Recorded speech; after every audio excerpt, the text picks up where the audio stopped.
சும்மா ஜெபிச்சா இல்ல, போராடி. ஏன்னா இது நம்மளால முறியடிக்க முடியாது. வேதம் தெளிவாய் சொல்லுகிறது, கடிதும் பெரிதும் பலத்ததுமான தமது பட்டயத்தால் அதை தண்டிப்பாராம். தமது பட்டயத்தால் நீ அதை தண்டிப்பான்னு சொல்லல, அவர் தண்டிப்பார். அவர் தண்டிக்கணும்னா என் வாழ்க்கையில் ஆவியானவர் அவ்வளோ கிரியை செய்யணும். ஆமே. இன்னைக்கு அநேகருடைய நன்மை சுதந்திரிக்க விடாது. அப்படி சில கற்பத்தை தடுத்து வச்சிருக்கிறான். சில பிள்ளைகளுக்கு நடக்க வேண்டிய காலத்தில் நடக்க வேண்டியது நடக்கல, சுதந்திரிக்க வேண்டிய சுதந்திரிக்கல. நாட்கள் போகுது, வயது போகுது, திருமண காலங்கள் தாண்டி தாண்டி போகுது.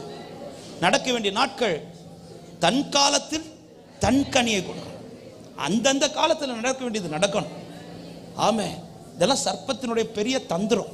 இப்ப நம்ம கொஞ்சம் போராட. நான் விசுவாசிக்கிறேன் இயேசுவின் நாமத்தில் இந்த பாரத்தோடு நீங்கள் போராடுவீர்களானால் அடுத்த ஆகஸ்ட்ல இதெல்லாம் சாட்சியாக